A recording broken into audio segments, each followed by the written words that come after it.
Alright, team, so we are back, of course, to talk about some remake/rebirth, and we're doing the follow-up to our previous FF7 video, where I want to kind of cover what I think is happening when it comes to the remake story so far.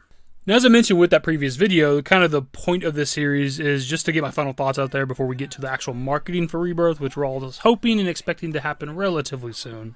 And also, this isn't a video meant to tell you what is for sure happening with Remake and stuff. It's just kind of what I think is going on.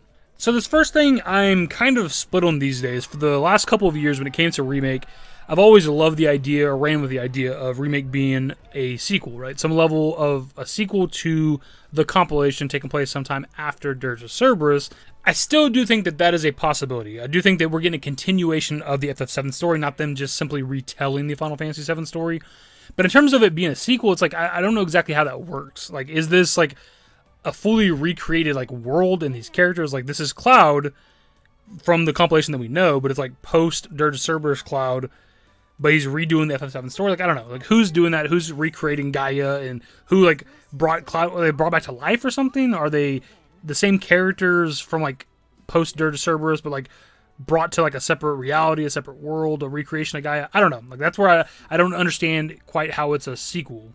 We also have the visions that our characters are shown countless times throughout Remake that many believe are potentially memories, right? This is maybe the story's on a cycle, the planet's on a cycle potentially. We're seeing these visions that are of the future, but it's because they've happened before. And while that does make some sense, that one is a bit up in the air just because they could simply be visions of the future. But one of the main reasons why I think that Remake could be a sequel is because we know that it is a part of the compilation for Final Fantasy VII, and the compilation itself is comprised entirely of prequels or sequels to the original Final Fantasy VII. So it stands to reason, with Remake being a part of the compilation, that it would be a sequel. I guess technically it could be a prequel too, but that wouldn't make a lot of sense. But this is again where we get into the 50-50 of this, where I'm not entirely sure, because it's certainly possible that Remake exists to put the original FF7 into the compilation itself, right? Now there's going to be some new stuff along the way, of course, but we're still going to be getting majority FF7 original.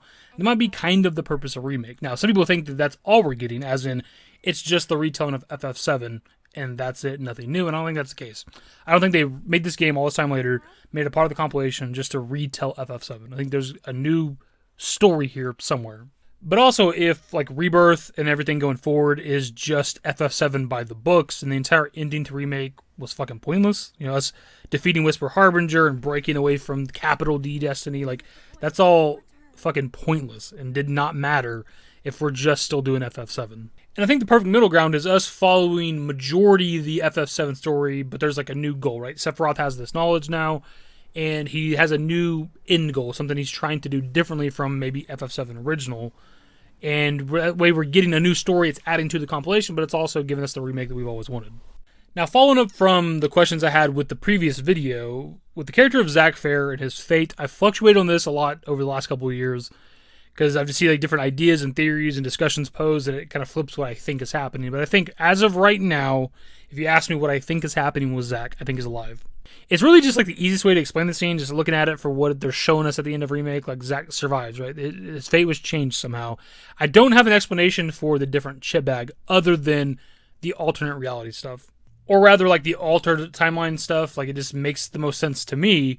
Simply do right off the other design for Stamp, as in, it's an older logo, and, Zack is dead, and he's remembers this older logo, doesn't know, the modern logo that we see throughout Remake. But the Stamp logo has been around since, 92 in universe, right? And obviously FF7's taken place in year 7, 2007 essentially. So I think it just makes more sense that we change the timeline by defeating Whisper Harbinger, right? Things outside of the Singularity, or potentially even things outside of the Whisper Dome, were altered and changed, and that's why we're seeing a different Stamp logo. I will say, though, that if Zack is alive, I don't 100% know how you explain the other Cloud that we're seeing at the end of Remake, and also with the Rebirth trailer and stuff, unless that Zack is surviving in a different timeline. That would mean that there's two Clouds in this timeline, right? Because we see him carrying a goddamn Cloud to Midgar. And if people within the Singularity, or maybe even within the Whisper Dome, were unaffected by changes outside of it, then there should theoretically be alternate versions to some of our other characters too. And one of my other reasons for thinking that Zack is alive is I don't really see the purpose of us cutting away to Zack multiple times at the end of Remake if he's still just dead. What is the point of that, right? What is the point of us showing that to just the fans? The first scene seems to be shown to our group, or at least maybe just Aerith and Cloud, But like the final scene right here that we're seeing is just for us, the fans, and I just don't see the purpose of this if he's just dead still. Like, it's just, I don't know. There's evidence that can support Zack being dead, and I'm not writing that off entirely, right? It's another almost a 50-50 thing here. But, and you also have like the alternate Midgar and stuff you're seeing right here in the scene. Like, there's a lot of things that go into alter timelines and things like that. That's where we can kind of roll into another question that I had with the previous video, which was whether or not there is multiple timelines. And as of right now, if I had to give you an answer, I would say no. I think the idea of there being like an alternate timeline, some sort of ripple effect from us defeating the Whisper Harbinger, that makes more sense to me. The multiple timeline stuff isn't like impossible, but it's just, I don't know what you do if like Zack's alive in timeline B and our group from Remake is in timeline A. Like, how do they learn of the other timeline's existences, and how would they ever converge at any point? Like, what is the point of there being two different timelines, you know? I don't know.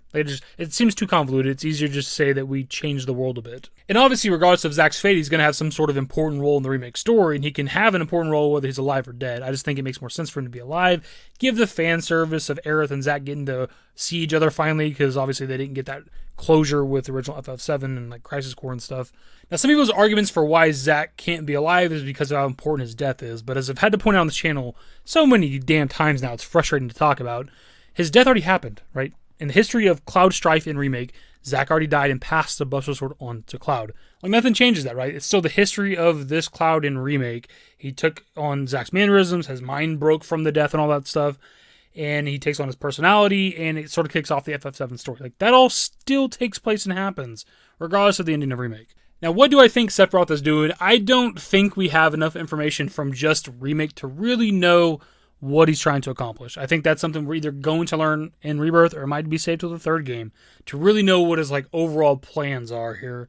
But if we're following the same trajectory of FF7 Original, then it's, you know, Black Materia, Meteor, Absorbing Livestream stuff, right? But I think if Sephiroth has the knowledge of past, present, future, knowledge of the compilation, whatever you want to say, he should know of Omega's existence, and based on the compilation, the meteor coming to, they say wound the planet, but a meteor that size would absolutely decimate the fucking planet. It would destroy Gaia. Omega should activate based on what it's supposed to do.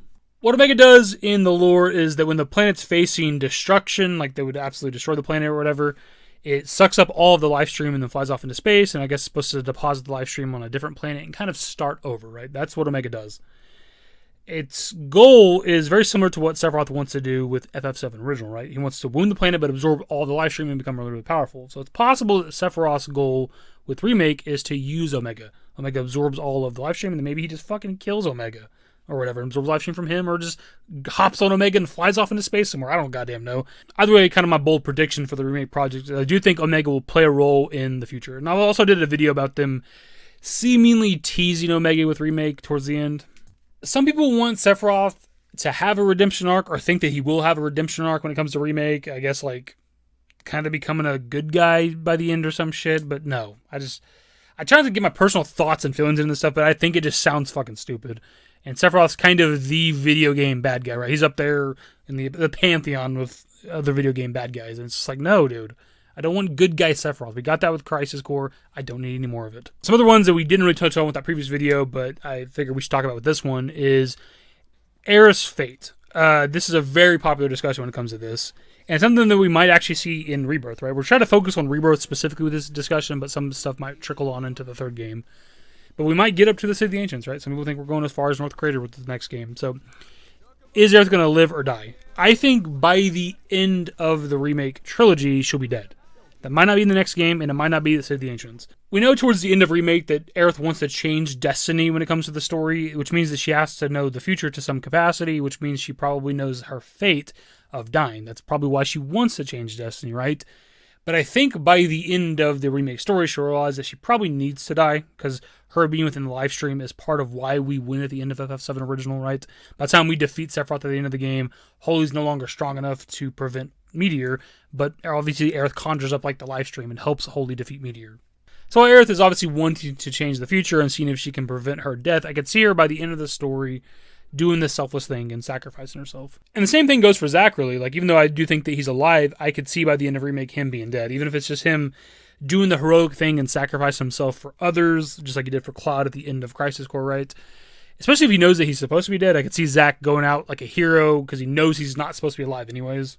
Now, as for where I think that Final Fantasy VII Rebirth will end, I've always said Nibelheim. I think narratively it makes the most sense because we're going to open with calm flashback, right? We know that for a fact.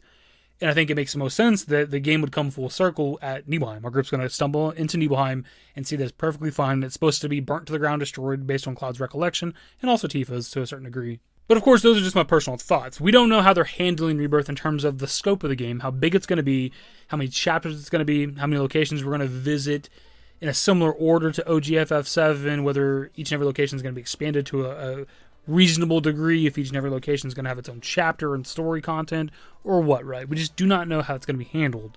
So it just kind of depends, right? In terms of the pacing of Rebirth, whether or not we're going to go as far as Nibelheim, as far as, City of the Ancients, or whether we're going to go all the way to North Crater.